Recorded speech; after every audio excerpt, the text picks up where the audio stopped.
In this video, I'm going to give you 3 ways to monetize your ministry. The first one's the easiest to start, and the last one could potentially be the most lucrative. Number 1 is through crowdfunding. If you think about most ministries and most churches, this is exactly fundamentally what you do. You create content on YouTube, or maybe you host a church service, or you provide a ministry in the form of a 501c3. And the core concept is this: if you reach and serve enough people and you can build trust over time, a small percentage of these people will actually choose to support the ministry and the mission that you are on every single month.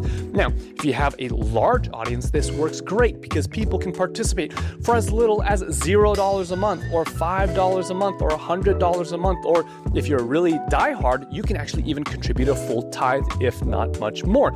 And so from the perspective of reach lots of people and actually build a sustainable ministry, this is a fantastic model. The challenge, though, is that on the internet, this is a lot harder. Building trust with people that you only see through a screen is a lot harder than if you're in the physical building at the same time. And so for many people, while this is a good model, it's not enough. And so that's why I'm going to share with you number 2. Number 2 is through books or courses. Now, most pastors, once they've developed a core message, they think, how can I get this beyond the 4 walls of the church, which is good thinking, by the way.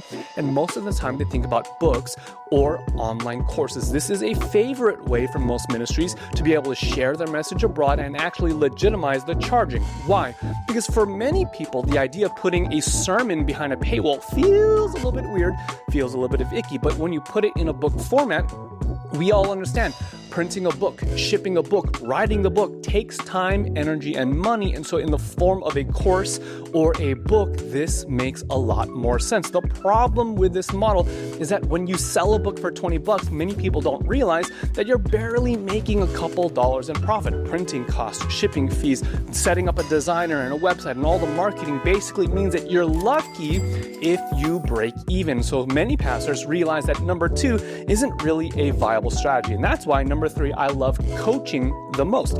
Fundamentally, basically, this is what you're doing. You're going to think about your skill set as a minister of the gospel and think about the ways that your preaching alleviates pain points in a particular person's experience. Is the way that you communicate a gospel healing and leading to the restoration of marriages, helping people overcome addiction, helping them deal with mental illnesses or tragedies that they've processed in the past? Whatever way you do that, you can learn to package your expertise in the form of a coaching program and actually provide a one-to-many or a one-to-one service. And this is something that people will invest in all the time.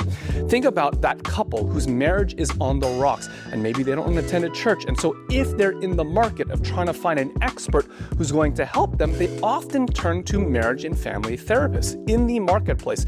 This is just accepted as normal. If you want to get better at business, you hire a business coach. If you want to get better at public speaking, you might hire a public speaking coach. And this is the sense in which so many pastors are overqualified to be able to help people because they have done the work for decades and decades and decades. They know what it's like to meet people in seasons of celebration and in tragedy. They know what it's like to actually coach people through transformation through their teaching. And that's why my students are actually kicking butt using the coaching model. This is how students like Sarah were able to launch a brand new coaching program. And in her first week within my program, was able to generate over $3,000 in coaching services. In fact, 1 week later, she launched a new program and brought in another $2,000 in coaching services. She would message me saying that this is the first time that her coaching business has actually produced more income than her full-time job. And so if you're wanting to learn how to monetize your ministry, if you'd like my help setting that up, just reach out, send me a DM. I'd love